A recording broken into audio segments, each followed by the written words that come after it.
kur vendosët që të ndaheshit, si ishte përjetimi yt dhe hapat që ti ndërmore në atë moment për t'u shkëputur dhe për të krijuar pastaj atë shtëpinë tënde me vajzën, me një jetë të re, po themi, të çmësohesh nga ajo jetë dhe të krijoje këtë jetën e re. Tu desh kohë, e bëre shpejt, e bëre me guxim, sepse ndodh shpesh që kur gratë e reja ndahen edhe kanë situata divorci, shpesh janë prindrit e vajzës që ju gjenden, që jeton me ta, që kujdesen për fëmijët. Po, ka kaluar këtë situatë dhe gjyshrit e mi kanë qenë dera e hapur ku ajo është mbështetur gjithë jetën. Pikërisht, po. Dhe ku ata kanë investuar për mua, për shkollimin tim, për çdo gjë.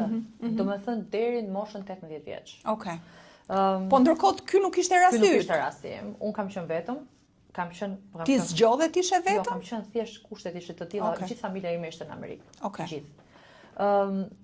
Pra unë isha vetëm, po vetëm fare. Nuk isha absolutisht asnjë gjeri këtu, asnjë lloj suporti, unë thjesht. Po familja pse në Amerikë? Kishte ikur prej kohësh? Po, mamaja dhe motra, domethënë kishin ikur për shkak se i doli bashkimi familjar, motra bënte shkollën atje, babai me familjen e tij ishin për shkak se dhe ata kishin një detyrë. Si thua, kishin një post dhe po vazhdonin jetën në Washington, unë isha vetëm në Tiranë me një fëmijë 2 vjeç.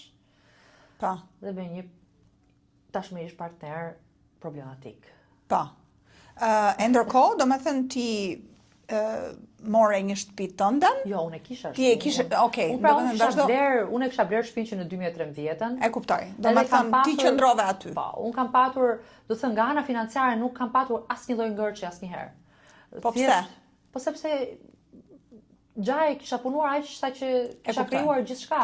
Unë dhe kompaninë që hapa më mbrapa, gjithë investimin e kam bërë vetë, nuk kam patur asnjë ndihmë, asnjë investitor të jashtëm bashkëortak, asnjë lloj gjëje. Sepse kisha realisht, shiko, ne kemi fituar shumë nga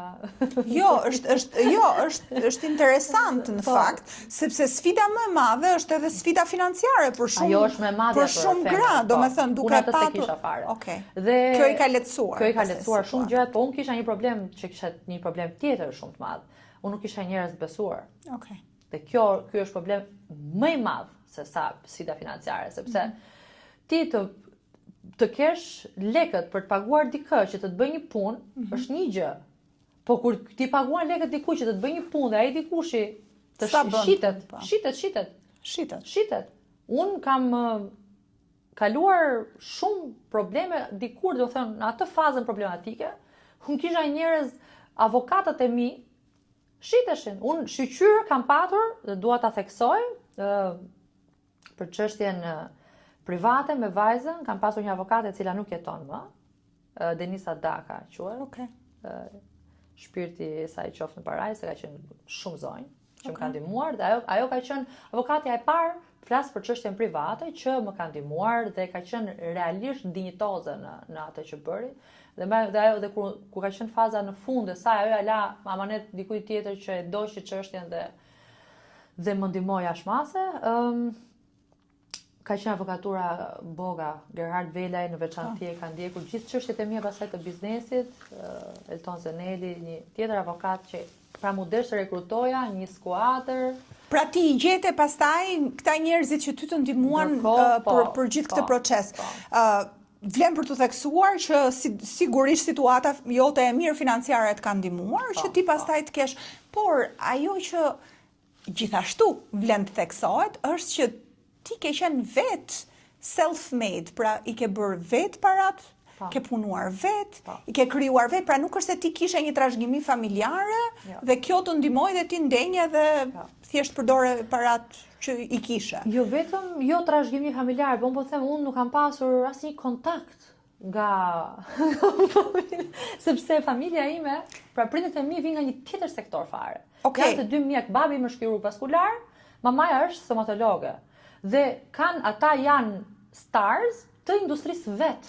Pra ata janë vipa në sektorin e vetë, po nuk kanë lidhje fare me asgjë që bëj unë. Megjithatë besoj të kanë transmetuar disa vlera për sa i përket punës edhe përkushtimit në biznes. Unë jam rritur duke parë mamin që punonte 12 orë në ditë, 13 orë në ditë për ditë. Dhe ka pasur klinikë private tërë jetën dhe ka qenë një grua që nga që kishte klinikën private si thua afër shtëpisë, e merrni telefonin edhe në 3 natës kishte raste emergjencash që jepte shërbim. Unë jam rritur me këtë kulturë pune dhe e kam fare normale që ti të punosh, pra është anormale që ti mos punosh për mua, ndoshta është E gjeje shpëtimin tek puna edhe në fazat e tua më të vështira të ndarjes, të fillimit të një jete të re?